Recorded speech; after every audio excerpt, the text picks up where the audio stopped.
This week, like probably some of you, I went grocery shopping, and my wife sent me out late at night to buy a bunch of fruit for our kids. School started this week in British Columbia, and oh no, last week. This was last week, yeah. And no, it was this week. This week, yes, man, all the days are going together. School started this week, and so I was going to buy all of the stuff for their lunches and everything. And I at the front of the superstore where I live in Abbotsford on Gladwin Road, they were selling little cartons of blueberries for like $6.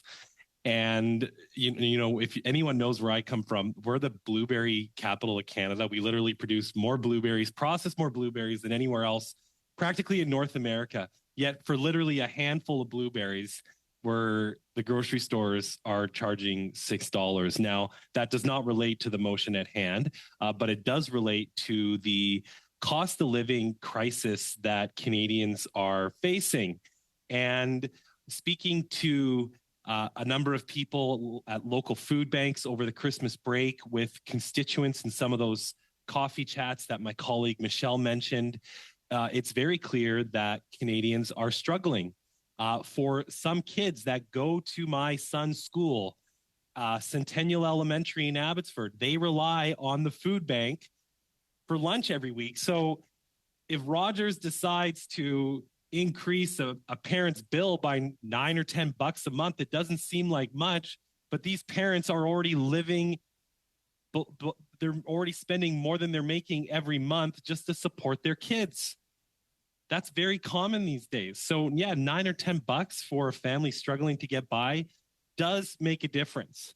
And this is also important because on January 25th, the CEO of Rogers came to this committee, Mr. Staffieri, and he made it very, very clear that this deal, especially for British Columbia and Alberta, in his testimony, would inject a new and substantial source of competition.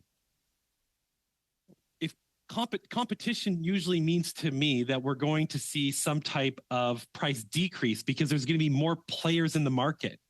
We didn't see that. Now we're seeing that anyone with a Rogers cell phone today, that has a Rogers cell phone, but that's not on contract, will see their monthly bill go up. I think that's contrary to the testimony that Mr. Staffieri shared with our committee. He outlined two principal ways that this deal was going to be good. And the second one that he outlined, he stated that Rogers would become a stronger, more formidable wireline competitor in Western Canada. He outlined that Rogers' cable footprint would expand to other parts of Western Canada that it doesn't actually reach right now. He outlined that there would be a $6.5 billion investment to improve connectivity in the very remote and rural Indigenous communities that I represent.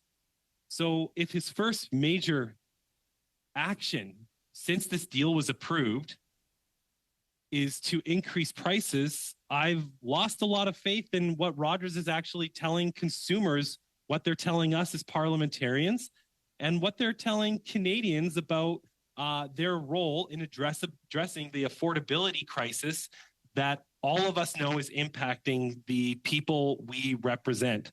So I do obviously support this motion because Canadians want to know that we're doing everything in our legislative power, and that's why we called this meeting, to address the things that they're staying up late at night about. And that's, how am I going to pay my bills right now? Canadians can't pay their bills.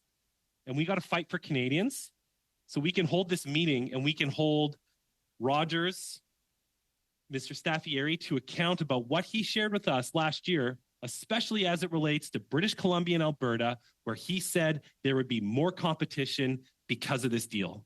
Thank you, Mr. Chair.